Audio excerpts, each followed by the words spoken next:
Bonjour à toutes et à tous, ma team Kiefer, j'espère que vous allez bien.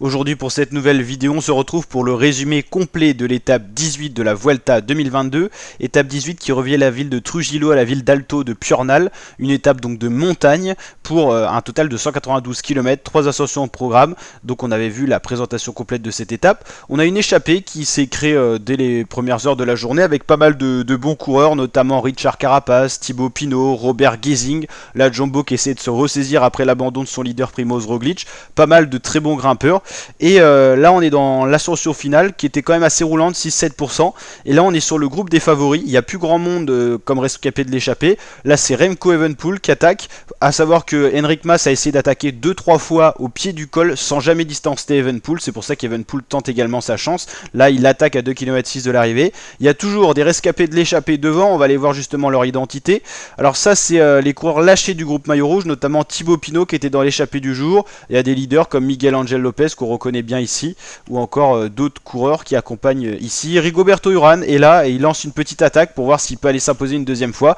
Et voici le rescapé de l'échappée. Il a 23 secondes d'avance sur le groupe maillot rouge, le groupe des leaders. C'est Robert Gesing qui a été l'élément le plus fort de cette échappée avec son style caractéristique en danseuse. Robert Gesing est le seul rescapé de cette échappée. Pourtant il y avait du bon monde. Richard Carapaz, Thibaut Pinot, franchement du très très beau monde. On voit ici Ben O'Connor aussi dans ce groupe des favoris. Voici le groupe des favoris avec Thibaut Pinot à l'arrière. On ne sait jamais si ça se regarde un petit peu. Pourquoi pas y aller pour Thibaut qui est toujours à la recherche d'une victoire d'étape. Le gros perdant au général aujourd'hui, c'est le quatrième du général, le champion d'Espagne, Rodriguez, qui est tombé dans la première heure de course et qui a eu des difficultés à suivre dans la dernière montée. Il limite bien la casse. Il a qu'une minute 01 de retard sur la tête de course, soit à peu près 40 secondes à 1,7 km de l'arrivée sur le groupe des favoris, accompagné par Richard Carapaz qui a été rattrapé quand il était dans l'échappée. Et il est donc au service de Christian Rodriguez, le quatrième du général. Donc voici le groupe maillot rouge avec Miguel Angel Lopez pour l'instant provisoirement qui reprend la place de Christian Rodriguez au général et donc quatrième. Donc là on voit Evenepoel, Mas, Ayuso, Lopez, Almeida qui fait une très belle troisième semaine de course. 1 km 3, ça tient pour Robert Gesing, toujours 22 secondes d'avance. Ça peut tenir s'il n'y a pas d'attaque derrière. Là ça se regarde un petit peu, ça fait les affaires de Robert Gesing qui passe sous la flamme rouge, il reste plus qu'un kilomètre pour le coureur Lancet néerlandais. Et Enric Mas qui attaque, attention ça c'est pas bon pour Robert Gesing, Enric Mas qui fait une grosse attaque, il n'y a que Evenepoel qui est capable de suivre. Mas, Evenepoel c'est le duo du général, les deux premiers. Ça revient sur Robert Gesing, c'est assez cruel, est-ce qu'à 400 mètres Robert Gesing va aller s'imposer, il plafonne un petit peu, oh là ils sont dans sa roue, et finalement ils vont aller le déborder avant la ligne finale. Robert Gesing, je sais même pas s'il a aperçu les coureurs qui revenaient. Evenepoel qui lance son sprint, c'est cruel. Gesing ne gagnera plus. Evenepoel le maillot rouge qui s'impose pour sa deuxième victoire d'étape sur la Vuelta. Les deux victoires d'étape c'est sur cette première participation à la Vuelta. Une fois un contre-la-montre, une fois une étape en ligne de montagne. Mas fait quand même deuxième, il aura tout tenté.